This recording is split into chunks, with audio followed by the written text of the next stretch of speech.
right? There are people who have been deluded into thinking by way of their relatives, by way of the American propaganda that is like all over the internet, that think that the reasons as to why there's rationing taking place because the government's like, ridiculous attitude towards rationing or whatever. It's like their mismanagement, and not because of this insane blockade. Okay, I'm glad you were at least acknowledging this. Finally, Law, you call it delusion, but at least you're speaking to it. Yeah, I call it delusion because it's not true. Okay, I call it delusion because it's objectively untrue. That's it.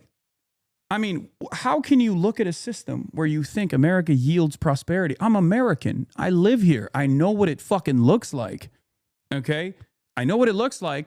And it's not as though this government is even taking the necessary steps to lie to you. They're straight up saying if Cubans do any sort of migration en masse because of the starvation that we have caused on that island, we will round their boats up and we will put their asses in Guantanamo Bay. He said, if Cubans try to fucking come to the United States of America, we're going to round them up and we're going to send their asses back to Guantanamo Bay with the military. And you're over there going, oh no, it's actually not this fucking government's blockade. It's actually, it's actually the mismanagement from the government itself. It's ridiculous. We can't excuse Cuban oppression as civil rights violation just because the U.S. does it too. What the fuck? I don't understand this logic. It's not an excuse.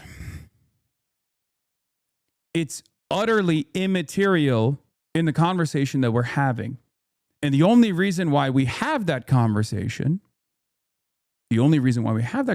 is to subtly justify, or maybe not so subtly justify, the actions that the American government is taking to make it seem as though there is a necessary reason for these sanctions. I'm not going to fucking put up with that shit. That's it. I've seen the impact. I've stared these people in the fucking eyes, okay? I cannot turn around. I cannot fucking turn around and act as though there is an alternative reason for why this exists, okay? It's the same principle behind, but what about Hamas? As Israel was carrying out a genocide, okay? And the reason why I bring up the government repression that we experience here is because I need you to understand the material conditions are very different in Cuba. And it's born out of this massively consequential sanctions regime that is starving the fucking island and frustrating the people. And the government literally has very limited resources to make sure that they continue surviving, that they continue fucking feeding the people, they continue actually giving people the necessary treatment for free, mind you. Okay? And then on top of that, people are like running around being like, Donald Trump is awesome. He's going to fucking save us. Under brutal, ruthless siege, any government would be infinitely more aggressive. Infinitely more aggressive.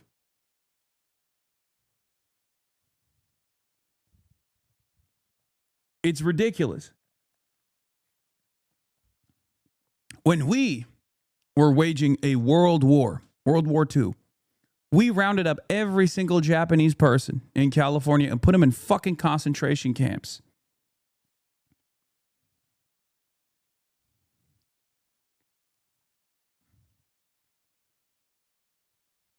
Okay?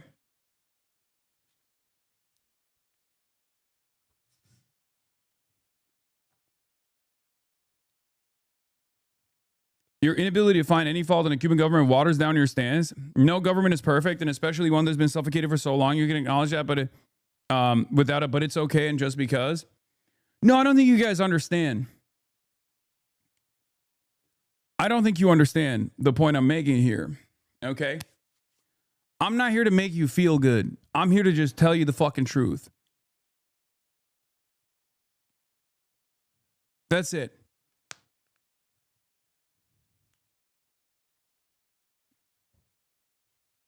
That's it. This is the same process that we have to go through every single time. Every single time a conversation takes place. What about Iran? What about the Iranian government? Okay. What about Hamas? What about what Hamas does to his own people?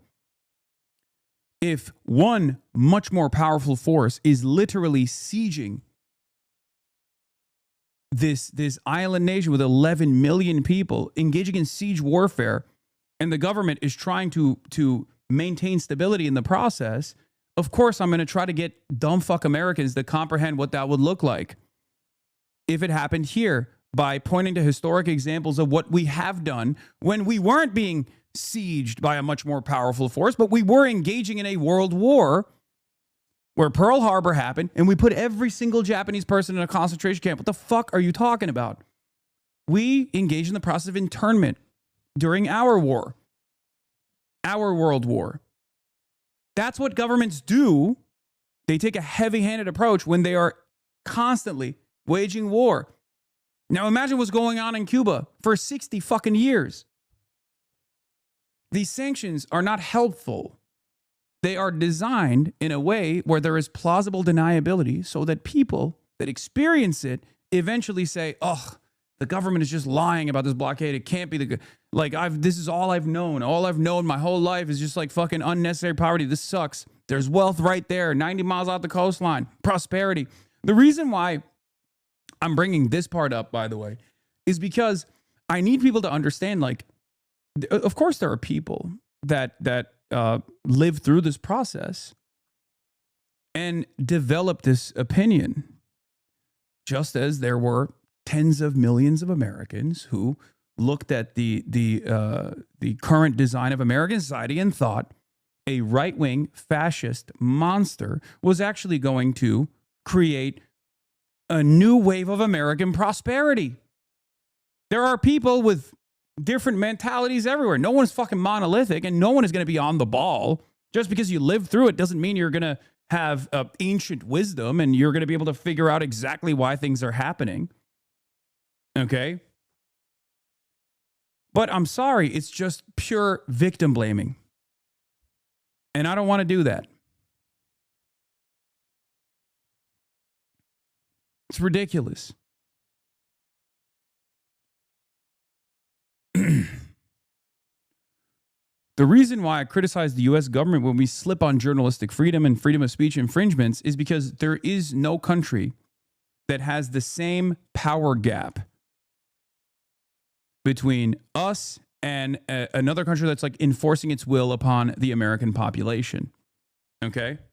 It's not comparable. There is no country that is the hegemonic superpower. We are the global imperial hegemon. Okay? So there is no comparison where another country that is enforcing a siege upon the American population and the American government is trying to hold it together and trying to fight back against it. Okay? And in the process, trying to maintain stability and therefore engaging in repression. The reason why, of course, I criticize the American government's form of repression is because America is the hegemonic superpower. It's not even relevant to the equation that there are naysayers out there. All of the world's protesters can get together and it doesn't change the American calculation, the American government's calculation one bit. Okay? In To Kill a Nation, Michael Parenti addresses this so perfectly. Okay? They also see how shitty their lives are and that money and energy goes to the hotels that aren't allowed to stay in. I know that's not as relevant now. The biggest issue in the oil embargo right now and the energy crisis has been building for years. Yes, absolutely. So this is the other aspect of it. And I personally experienced this like myself. I felt gross about this system as well because we would walk around, okay? People are, experiencing abject poverty and darkness, complete darkness, but the hotels have generators. Hotels are privately owned, right? They're privately owned and they have access to oil, right? Because they can purchase it because there's a black market for oil. The government is aware that there's a black market for oil. They have a queue system. People with like EVs can participate in the queue system. All of this is like literal fucking on the ground reporting coming to you live from Cuba. Okay. So there's a queue system. You buy it for like $1 a gallon, right? And then you sell it And the price of oil right now is $10 a liter. We asked every cab driver. Okay? $10 a liter. And the way it works is people with electric vehicles also get into the queue system, but they don't need the oil, right? They have EVs. Yeah, it's that fucking expensive. A doctor told me that the average salary for a doctor in Cuba is around $17 a month. $17 a month. Okay? But that wasn't the problem. The real problem was the fact that makes up, that's around like 4,000 Cuban pesos, something around that. I can't remember the exact numbers, right? The issue is doctors have to fucking go back and forth. Doctors have to go back and forth. The hospital, right? They don't live at the hospital. They live at home. It's 500 pesos each way to go to the fucking hospital. If you're making 4,000 pesos a month and it's 500 every day, it's unbelievable. It's just not, you can't do it. How the fuck are you supposed to make it to the hospital? You can't.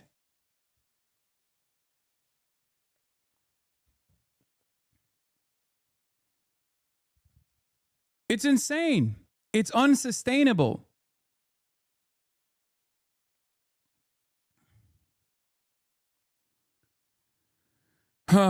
This is destroying Iran, not the Iranian government. It's definitely designed to destroy both. I think liberals need to retire the people versus the alien, illegitimate regime framing, since those starving and bombing these countries don't make any distinction. Weakening state capacity is a feature of their civilian punishment strategy. Abso-fucking-lutely. Absolutely.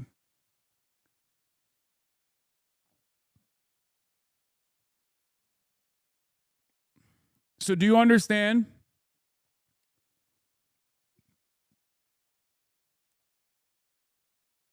Do you understand why I'm talking about it in the way that I am?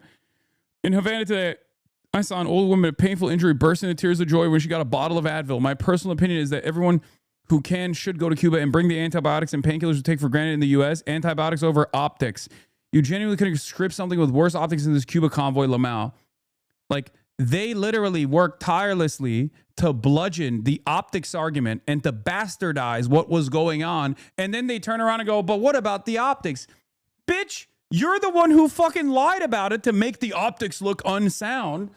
And then you fucking turn around and you go, oh, well, what about the optics? The optics look terrible. It's fucking ridiculous. It's like the people that literally participated in belittling this humanitarian aid mission to a fucking country that's being starved by ours, that want to also bring awareness to what our country is doing with the hopes that we can maybe make a change that will no longer asphyxiate the Cuban population. And motherfuckers go, what about the optics? And there's still people that are going, I like 5-star hotels. I like 5-star hotels a lot. They're really nice, you know? You know what I mean? It's fucking insane. I already explained it. It's like a bunch of fucking free 99 drones. I don't think who have made it their life's mission to defend American imperialism because they think it makes them feel powerful or something. Obviously, there's like think tank liberals like Jeremiah Johnson, who's a ginormous piece of shit, right? Cuba's dictatorial regime is far more responsible for the impoverishment of the Cuban people than America is. It's a lie, an abject lie. Of course, his job is to defend liberalism when liberalism is falling apart. So, of course, he's going to say this lie. Someone goes, yeah, but man, like the embargoing their oil and causing a power grid failure does seem kind of shitty and cruel. I don't know if it makes the situation better. Like, this guy is a fucking liberal as well. But even he's like, come on, it's really messed up. I don't think the U.S. should embargo their oil, but it's ridiculous for tankies like Hassan to go sing the praise of a violent totalitarian regime and act like they're just small beans who never hurt nobody. Cuba is poor because it's controlled by murderous communist thugs. When is the last time Cuba double-tapped a school full of children? Because America did that a few weeks ago, says Will Miniker. It's true. I had some words for this as well, right? The Epstein pedophile-led administration is double-tapping schools, participating in the genocide in Gaza. And even on the domestic home front, we do worse shit than the Cuban government does on a daily fucking basis. 2 million people are in prison, incarcerated in the United States of America. 700,000 homeless people in the United States of America. 700,000. Unfucking believable. 700,000.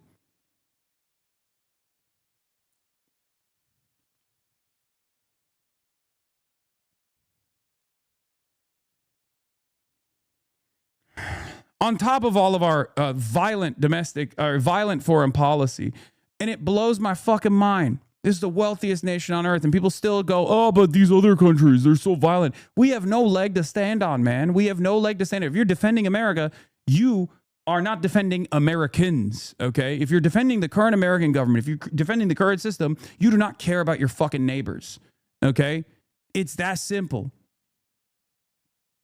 I said our government is the principal party in Gaza's genocide and Cuba's unjust blockade. We just killed 150 schoolgirls in Iran. In the wealthiest nation on earth, we have 700,000 homeless people, 2 million incarcerated, and you have the gall to say another one of our perceived enemies is violent.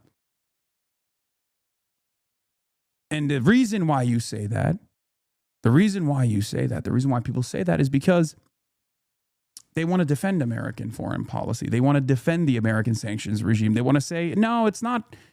It's actually happening because, you know,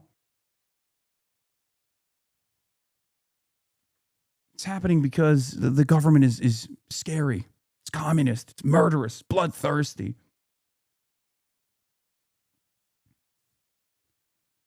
Another response I gave to liberal Jeremiah Johnson, whose operation, by the way, has said nothing about the humanitarian aid or the necessity for humanitarian aid or the conditions for everyday Cubans beyond demanding that the Trump administration bomb some of these fucking flotilla ships, by the way. That's the only output from this administration, this CN liberalism operation, new liberals. That's the only thing they've said about Cuba. Audacity to fucking come out and say the thing that defines us on Code Pink and most of the DSA Extended Universe convoy members is not complicated. It's America bad. Look, sometimes America's bad. That's quite literally the only lens they're capable of seeing the world through. It's why the DSA cozied up to Maduro. It's why Hassan thinks the Houthi terrorists are so cool and said America deserved 9/11. It's something is against America. It's good. End of story. They don't have an ideology beyond that. I said America can be good. Americans are good. You aren't one of them. You want to defend America's senseless bloodlust. We are death dealers around the world, and even Americans are waking up to the reality that our wars cause pain abroad and offer no benefit to ordinary Americans here.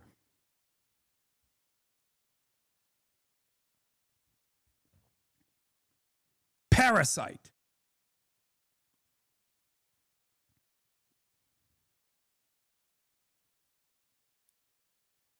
Unfucking believable. Yeah, and he's also obviously a genocide defender anyway. He's a genocide denier. There are a lot of good things I could say here. I could say that a lot of this is factually wrong. Joe Biden does not have dementia. Palestinians are being killed, but it's not a genocide. Biden's administration is very much trying to rein in Israel, etc. Jeremiah's also a coward who now realizes that this was not a smart thing to put in writing, but rather than admit to being a ghoul, he has tried to quietly edit his blog, thanks to the Wayback Machine. Yeah. Here is the other Center for Liberalism person, that this Jeremiah guy. I've heard a lot of bad stuff about you, but really been enjoying the streams. Well, listen, thank you for actually, having the charitability and open-mindedness to actually listen to what I have to say rather than unconditionally believe all the fucking lies that people tell. That's the goal here. Because if you spend more than 5 to 10 minutes in this fucking broadcast, you're very quickly going to realize that a decent amount of people spend a decent amount of time just actively shitting on everything I'm saying and doing and bastardizing it to the best of their fucking ability because no one wants to address the issues. Okay? That's it. Yeah, here's his friend, the vice chair of CN Liberals, arguing for a Trail of Tears 2.0. The best thing that we could do for indigenous people would be to end all tribal land designations, encourage them to relocate and integrate the modern society funded by the government. The two-tier system is horrible for nations.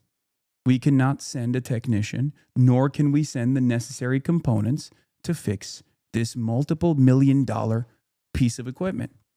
So now it's just sitting in a fucking room. Now it's just sitting in a fucking room. And the impact of that is that either many of the Cuban patients that need this reconstructive surgery don't get it, and they have to go back to like older methods. Or if there's any sort of 3D printing that takes place, they have to go to Mexico. They have to go to their Mexican counterparts and lean into their Mexican counterparts or their Canadian counterparts in the field of medicine that are willing to take time out of their day to recreate these jaws so they can send it to Cuba, adding an unnecessary part in the process. Isn't that fucking unbelievable? That's just one story. I'm going to tell you, I talk to doctors, I talk to surgeons, I talk to nurses, I talk to neuroscientists. There is a story like this with every single person. Okay?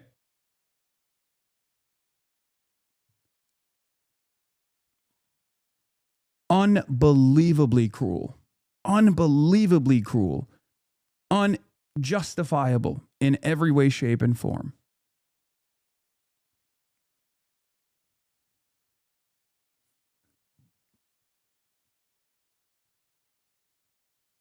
There's got to be someone we can find on Twitter that can fix it. You sound like Parenti talking about Cuba. Well, because Parenti also went to Cuba. And when you go to Cuba, especially at the time that he went to Cuba, things were different. Okay?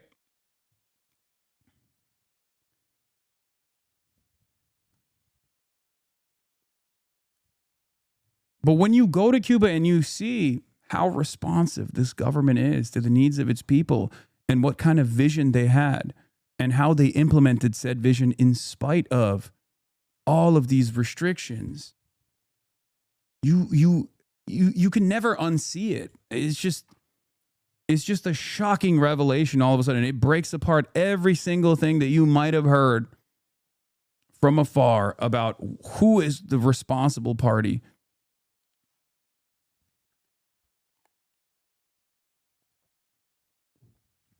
Will your interview with Jeremy Corbyn be in the doc? Yes. We will also release the interviews individually after as well. We're just going to put some hits, some major hits from the interviews that I conducted. First, the mini doc's going to come out. Then my Cosio interview is going to come out. It was like an hour and 30 minutes, almost 2 hours that I talked to the foreign vice minister. I brought up a lot of the, talking points, and I just like rapid fired them to get him to address some of these things. But it's, we'll of course react to them as well. Do you know when the ETA for it is? Yes, Austinox is working on it. Okay, it's very, very, very. It's like 8 hours of footage basically. I spent every waking moment, pretty much every waking moment filming when I wasn't traveling around, which was very difficult to do regardless, right?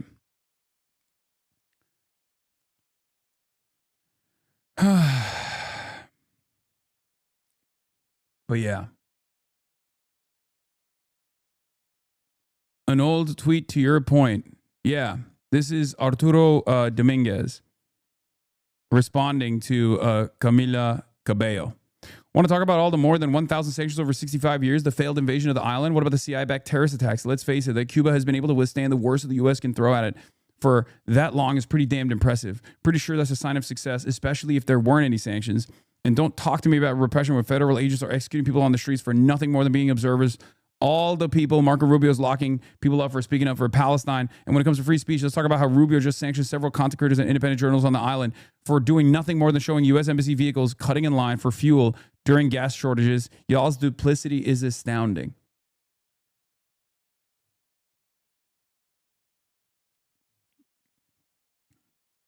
Yeah, people think like it's unbelievable. There's like people will be like, oh my God, there's like tremendous repression. Belly of the Beast is an independent news outlet that operates operates inside of Cuba. Okay, they're comprised of like Cuban journalists, international reporters, and the like. Okay, totally independent. They literally got arrested by the government. Okay, and I was talking to them. Right, I was talking to one of the guys. Like they got arrested. They got grabbed and arrested in the process because there was like the SOS Cuba protests that were like the first time ever on the island. There was like actually a big movement, right? This was like, COVID. post 2019, a lot of the oil embargo restrictions that actually started creating like rolling blackouts. The island actually was suffering a lot more visibly, right? Post 2019, this is the 2021 when the SOS Cuba American-backed SOS Cuba protests were happening on the island, and they were covering it, and the government actually arrested them. I was like, so how do you feel about that, right? Like, because you obviously have told me a lot. Like, you talked about how like moral and how responsive this government is, but like your guys got fucking arrested for covering this. He was like, brother, he's like, brother, think about your treatment in the hands of the American government. Like the way they brutalize you personally. Like you've been fucking, tear gassed and stun grenaded. Like it's not acceptable, of course, but it's like the level of repression in comparison to like the everyday attitude of the American government and the American police towards freedom of expression is not even comparable, right? So yeah, there is a level of repression internally. Of course there is. They're under warlike conditions every day. Yeah, the dude literally said, "Free you." They're experiencing war. They're experiencing war. America is not experiencing war, and it does this to its own citizens. Now imagine how ridiculous, how repressive America would be if they were also experiencing fucking war.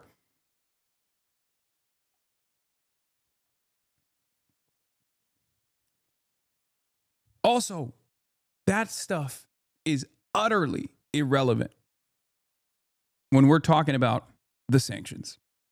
It's not relevant at all, right? Two things to be true at the same time. Yeah, a lot of Cubans want reform, but the embargo isn't making things better. If anything, the embargo is giving the people, giving the government more popularity. The government deserves the popularity. I will fucking stand on that, by the way. Yeah. And there are absolutely, here, I'll talk about the other side of this. Okay? I'll talk about the other side of this. Now that I've talked about the resilience of the island, the things that they've been able to accomplish, I'll talk about the other side as well. In 2019, while the oil restrictions were starting, which would then create a system of like rolling blackouts and visible poverty for the first time ever, according to like people that have been to Cuba before, according to people that have been living in Cuba for a long time, things started changing in 2019, right? It wasn't anywhere near as bad as it is currently because this is the maximalist version of the oil blockade. It's a full and total blockade, okay?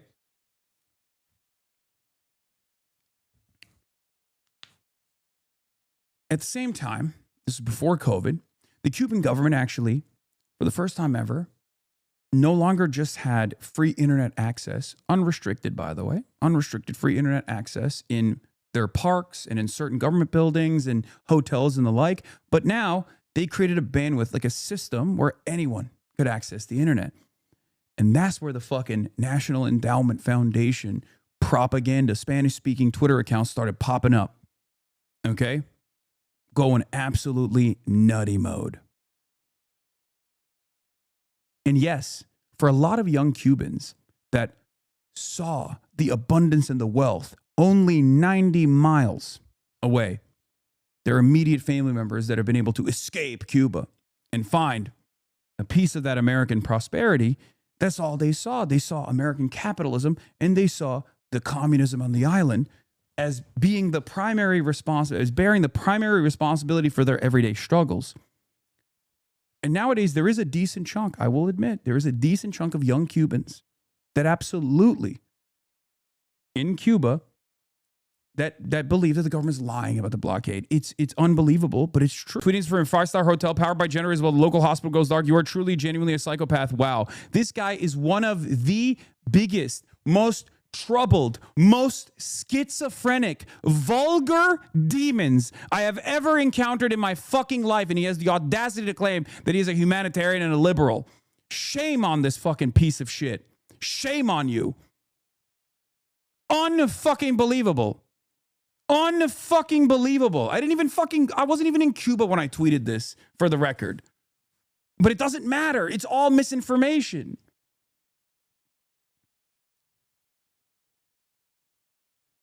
I couldn't tweet this from Cuba because there was not only was there not electricity, but there was also no internet. Like there was just not enough internet. The infrastructure is crumbling because of what we have done.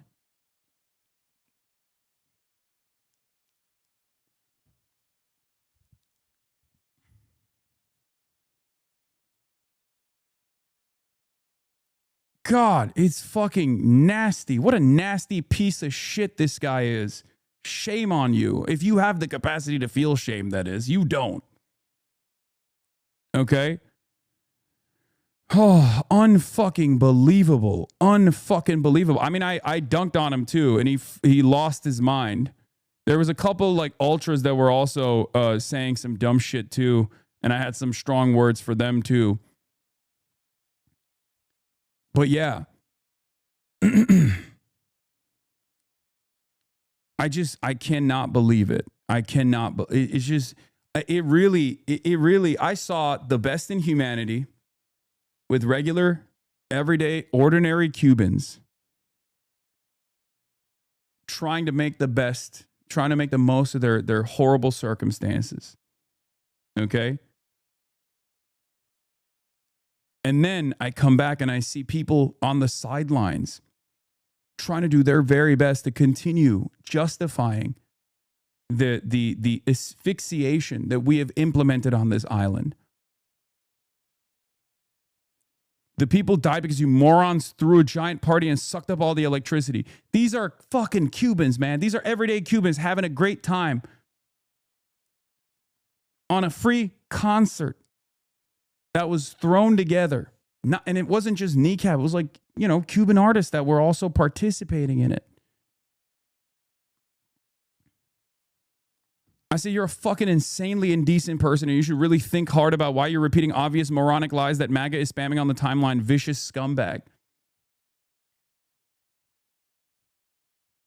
I think I cannot believe that the average person is this indecent. I think this is cynicism born out of just like being on this website. I cannot believe that people could be like this. Was reading on Dropsite that when the power goes out, the doctors in pediatric hospitals have to hand pump the ventilators for babies. Dropsite got this reporting from Belly of the Beast. Yes. That's precisely the case. I talked to a doctor, like I said in the tweet that this fucking dipshit was responding to.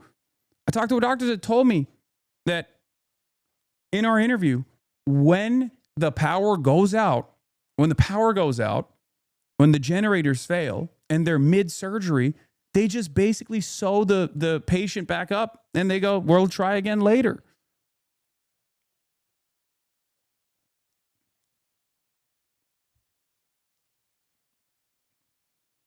Unfucking believable, dude. Unfucking believable. Did you hang at the Malacon at night? People are dancing, making music all night long. It's beautiful. Yeah. I didn't. I went to just a couple different like bars. The first night I went to a bar with the Kneecap Boys. It was awesome. I had a great time there. We just dumped a lot of cash to the best of our ability on everyday Cubans. But it was much better, in my opinion, to just like go to like regular bars and regular restaurants that were, operating in spite of the circumstances, because it was, there were just like real regular Cubans there.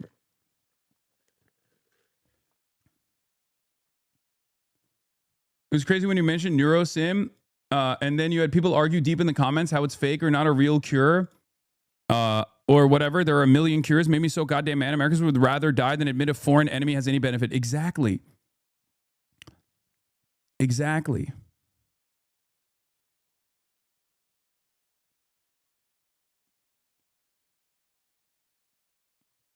They do not want to comprehend like real shit. They just, if it goes against their priors, they just go, no, that's not real. I don't believe it. I don't want to believe it. It's unbelievable. It's a lie. It's crazy. Never seen anything like it. Mart said, out of Cuba now, on the way home, and finally have access to the internet. I'm having a hard time putting into words the thoughts I have on my experience. there the past couple of days. The level of cruelty to the oil blockade the U.S. imposed on a day-to-day lives of everyday Cubans cannot be overstated.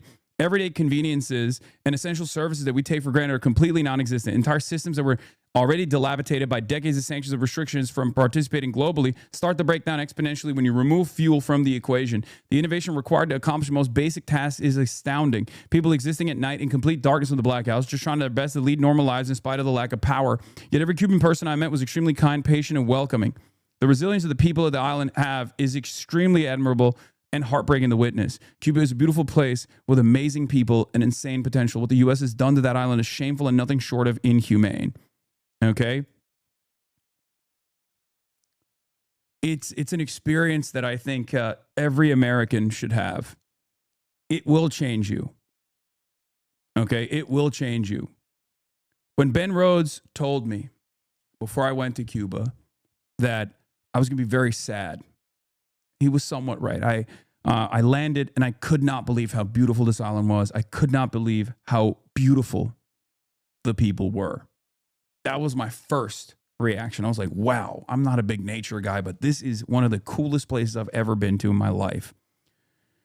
And then it was an emotional roller coaster. It turned into deep sadness. You know, you arrive in Havana and you start seeing the trash that can't be collected because there's not enough oil and gas. There's not enough oil to operate the trash trucks, right? And then you're like, it's fucked up. It's fucked up what we've done. You see the houses that are dilapidated, people living in them. It looks like, you know, they were bombed out. The outside looks so pretty, but the paint is chipping. Part of that is obviously the salt water that destroys the paint, right? It requires a tremendous amount of upkeep that this unfortunately poor island does not have, right? You get a little surprised too. The expectation is all the cars are going to be from the 50s. That's not the case. There's new vehicles in Cuba, and there's also still vehicles driving around. I mean, it's very limited. It's very limited in comparison to like what the normal traffic would look like on the island, from what I understand from people that have been there prior, right?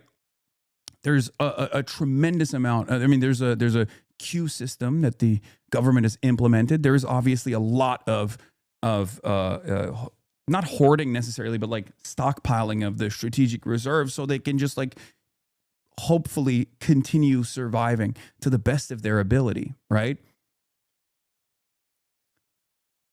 And then after that sadness goes away, you get angry because you start thinking about why these are the conditions that regular Cubans are subjected to. And you realize, like, we fucking did this. And we're still doing this. And so many fucking Americans are oblivious, or the ones who at least know what's going on in Cuba defend it and repeat lies. It's unbelievable, dude. And then, you know, that anger never really goes away. Okay? It never really fucking goes away. But, you know, I guess that anger transfers to the way that some deeply disturbed pieces of shit and the way that they operate. And your anger basically turns into not just anger against the American government, but against the anger that you experience from people who justify this stuff.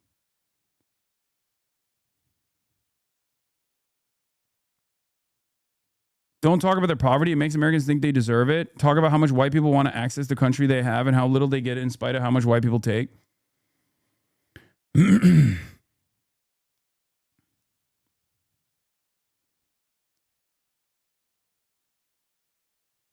Anyway.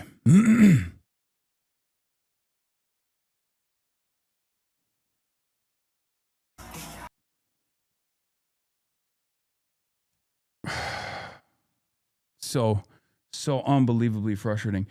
So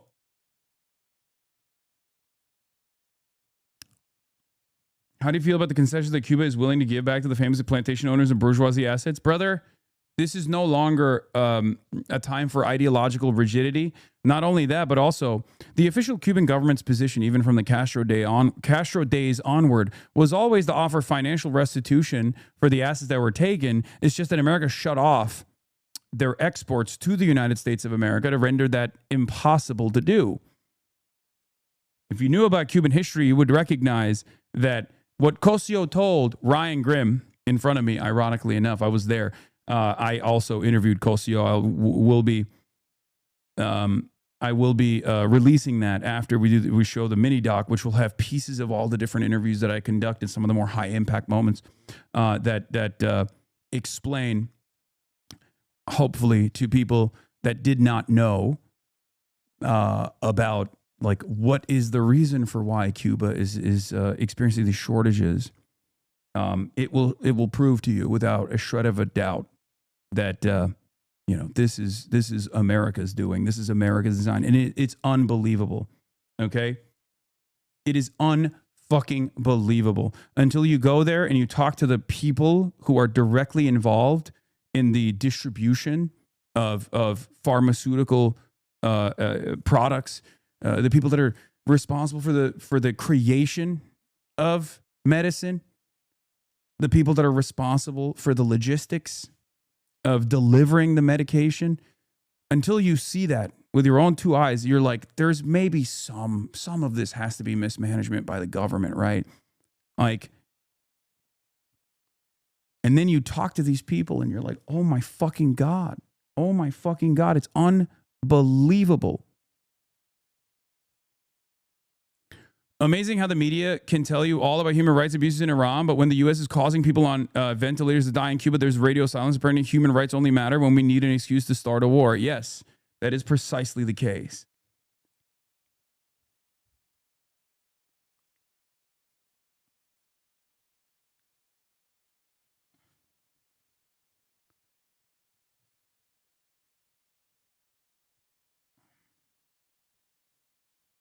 Yeah, the Cuban offer to repay has been on the table for decades. Cuba made this offer in 1964 after the U.S. rejected compensation in the form of interest-paying bonds, similar to how Mexico in 1930s compensated taken property. U.S. rejected it, assuming quick overthrow of Castro. Cuba is opening negotiations with a bid that's been on the table for decades. It's not new, okay? It's not new at all. It's actually something that the Cuban government doesn't even need to do, but has openly entertained, okay? Over and over again for fucking decades. Unbelievable. Straight up decades. It is not dissimilar to what you knew prior to October 7 about everyday Palestinian existence, if you knew anything at all, versus what you know now, okay? Because it's the same forces of Western empire, Western imperialism that have created this hermetically sealed information vacuum to make you think, to make you believe a falsehood. It's that simple. It's just, there's no other way to describe it other than American state-sponsored propaganda. And it's pervasive, and I got to see it in real time. You know how sometimes I'll talk about how misinformation on the internet spreads about things that you and I experience together when I'm live streaming? Oftentimes it's about silly shit like, oh, Zohran Mamdani hates Hassan Pike, or he disinvited him from the event that I attended, right? Like the event that I was literally at. And you'll be like, why the fuck do people believe this? This is so crazy. Because it leans into like a comfortable narrative, right? That's obviously unimpactful. That's not like a significant story, but like this is being mass produced in a similar way for a much more consequential version of events. It's the same with Iran and the sanctions regime against Iran. It's the same with Cuba. It's unfucking believable.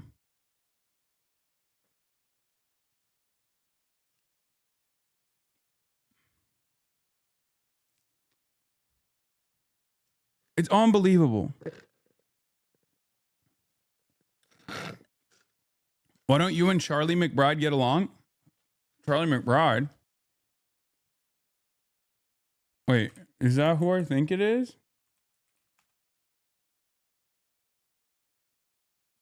Who the fuck is Charlie McBride? I have no idea who you're talking about. Hassan Nabi blaming it all on the U.S. shifts the problem away from the fact that Cuba has systemic issues with an authoritarian government and their planned economy. Blame needs to go both ways. Yeah, no, you're a fucking delusional moron if you think that that's the case.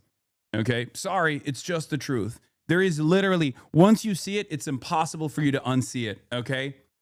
It's absolutely ridiculous. Hassan hate is beginning to.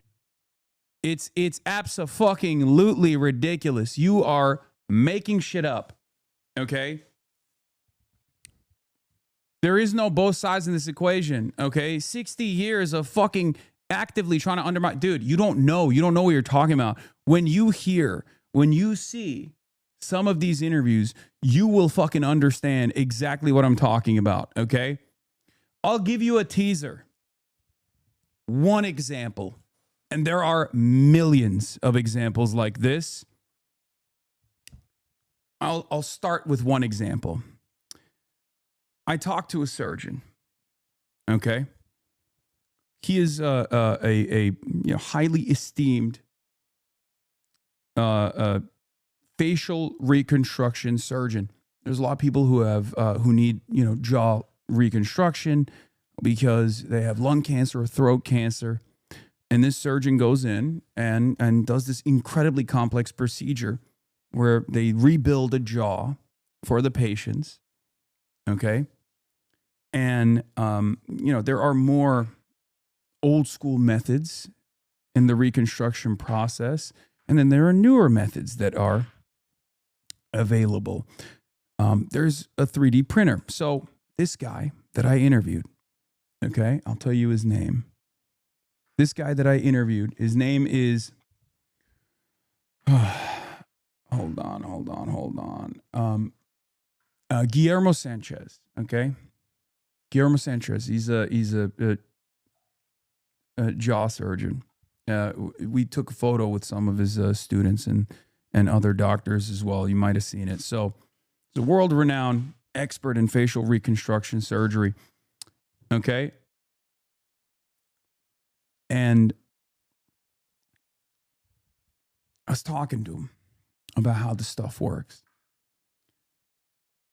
And he said that obviously they can't purchase any medical equipment that has 10% or above American components, right? So that right off the jump is crazy because the way commerce works, the way international trade works, like there's a lot of shit that has 10% or above American components in it, right? So what these guys have to do is find alternatives. Oftentimes in Germany or France, right? They make medical equipment. So he finds a German company that's willing to sell this 3D printer. It's multiple millions of dollars, right? And they get charitable contributions, charitable donations. They get the funds together and they buy this thing. And they start using this 3D printer to do the facial reconstruction surgeries, to build these new jaws for these patients in Cuba, right? Long story short, the machine breaks. Now it's a German machine. Germany's not America. It doesn't have American components in it. But it's a very complex machine. And in order to fix it, in order to repair the machine, you need either a German engineer to come to Cuba and fix it personally, or at least be able to teach a Cuban engineer to be able to fix it. There's proprietary tech in this, obviously, so they're not going to do that. They have to send a German engineer. So he calls up the German company and he says, "Hey, we bought this piece of equipment. Unfortunately, it's broken. We need a technician." And the German business says, "Sorry, we can't do it because we're afraid of American punishment." Any other kind of healthcare. It's the Cuban medical missions that offer these people, these underserved communities, the only version of healthcare that they ever see. And Marco Rubio has ripped that system apart. Unbelievable. Another way that our violent desires, our violent design harms others And not only does it harm others, it harms us as well. I talked to, as I said before, I talked to Dr. Mitchell Valdez Sosa. Okay, Dr. Mitchell Valdez Sosa is one of the top neuroscientists, not only in Cuba, but around the world. Him and his twin brother are both neuroscientists. He's 75 years old. Incredible man. He explained to me how Fidel Castro was able to greatly increase the literacy rate piece by piece, first up until the 6th grade, then up until college. He's a massively accomplished scientist, okay? A tremendous guy, and has stories for days. I could have talked to him for hours, okay? And I mean, you can look at his work here as well on Google Scholar. He is an incredibly accomplished scholar, an academic, and a scientist, a researcher. Now, Dr. Michelle Valdez Sosa has been able to do the unthinkable. Cuba has been able to create the only functioning Alzheimer's and dementia treatment on the planet. The only functioning Alzheimer's and dementia treatment. Every other Alzheimer's and dementia treatment that has been put together so far has led to nothing. There was a very famous case in America that the Alzheimer's and dementia treatment that they thought they had actually achieved was a dud, right? It was a dud. Yes, I interviewed him. And they have it. They have it. Medical trials took place in Cuba, and now there's additional medical trials taking place in Canada. But just like the lung cancer vaccine that Cuba was able to create in the 90s, mind you, okay? Yeah, NeuralSim is the one we're talking about.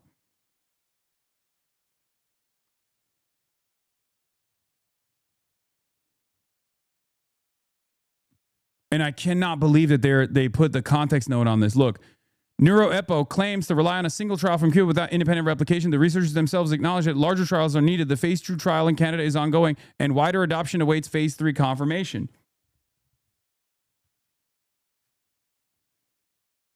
They're literally like the propaganda machine goes the entire time. It's unbelievable. Cuba had a lung cancer vaccine in the fucking 90s. How many people have died of lung cancer in the process?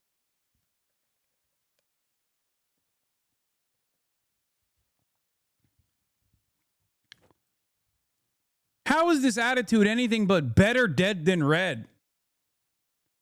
It's through the communist system that they were able to put the interests of the people over the interests of profit. And you can't have that. Because innovation must only come from capitalism, okay? Innovation must only come from capitalism. If it comes from a communist country, that undermines the argument.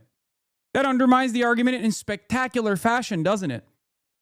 The very fact that they are able to accomplish these incredibly impressive leaps in the field of medicine to save people's lives, no matter where they come from. Your grandparents, people like myself as well. All of my grandparents died from Alzheimer's. I'm gonna get Alzheimer's. Okay? My father has a diabetic ulcer on his foot. Dr. Mitchell told me they have a cure for diabetic ulcer in Cuba. The fact that America stops pharmaceutical companies from actually mass distributing this stuff, even for fucking profit, is insane. It's completely insane. It's unacceptable. Now think about how they've been able to do all of this while they are shackled every step of the fucking way, while they're shackled every step of the way by these ridiculous sanctions. Think about the unlimited potential that could exist if we did not try to disrupt their academic process and their research every step of the way, and then even stop them from mass distributing these fucking vaccines, these treatments. America engaged in vaccine hesitancy around the Cuban vaccine that they were forced to implement, basically. Cuba made its own COVID vaccine, for those of you who don't know. And the reason for why they had to make their own COVID vaccine is because Alibaba founder, Jack Ma, tried to send Sinovacs to the island during COVID. America intercepted that. They stopped that from happening. America also simultaneously created vaccine hesitancy through a PSYOP campaign in the Philippines because they thought China's doing soft power initiatives in the Philippines. They're sending Sinovacs there. And now the Filipino population has a tremendous setback, and a lot of Filipinos have vaccine hesitancy. We know this because the American government openly revealed it, by the way. They spent millions of dollars creating misinformation and PSYOP campaigns in the Philippines because they wanted people not to take the Chinese vaccine. It worked. America did this in Latin America as well. Yeah, Cuba, U.S. embargo blocks coronavirus aid shipment from Asia. So the Cubans said, fuck it, we'll make our own. And they did. And then they started distributing it to all of the other Latin American countries that the United States was, refusing to send this vaccine to, right? And it's unfucking believable. But they did the same misinfo campaign in Latin America as well. Don't take the Cuban vaccine. The communist vaccine, it's nothing. It's not real. It doesn't work. It's unfucking believable.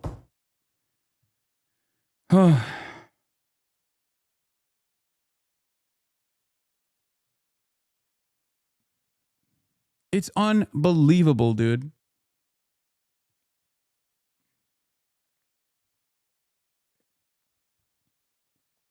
Just to minorly correct a bit of what you're saying, there are now in Buffalo, New York, and at Roswell trials going on with this lung cancer vaccine from Cuba, but obviously still not widely accepted because of Cuba stigma and sanctions. Med student and epidemiologist, thank you for informing. I didn't know that. I thought it was only in Canada where they are doing test trials right now.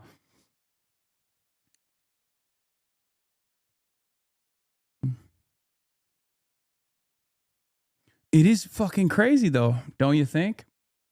That there's like literally some of this stuff has to be in secrecy. Because if there's like, if this comes to the forefront of the conversation, all of a sudden it makes people reconsider this, the way that the system works. And then they go, whoa, hold on. We got to put a fucking stop to it.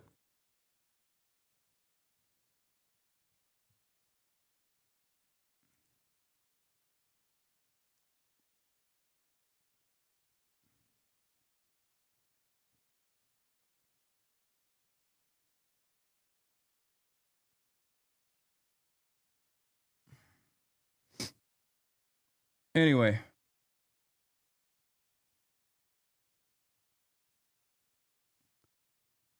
It's just, I can go on for fucking days, by the way. I can go on for hours upon hours. There's a lot of medical researchers in my community as well. There's a lot of researchers in general. And I know many of you hear this stuff and you see this stuff and you think, this is fucking ridiculous. Like, your allegiance to the academics in Cuba matters, okay? That's another thing that I found out. Talking to the doctors, talking to the professionals, talking to the academics in Cuba, where like they rely on the kindness of strangers that live in America and elsewhere all around the world in order to keep things going, right? First ever computer, again, that Dr. Mitchell told me, the first ever computer that Cuba ever received was from an American doctor in New York. So people need to be brave, is what I mean. People need to be fucking brave and not have to worry about, not have to worry about like American setbacks. We have to be an unshakable, undeniable force for good.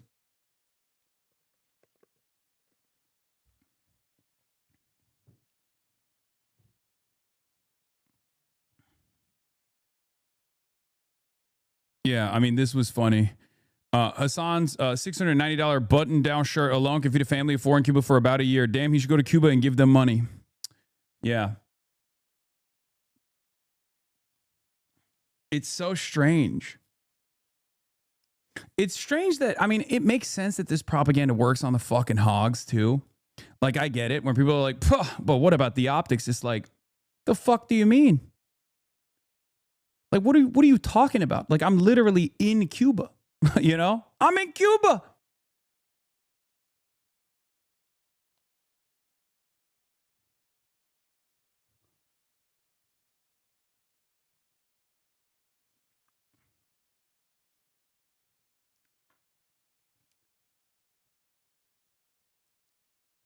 It's unbelievable. You should have went shirtless. True. True. Anyway.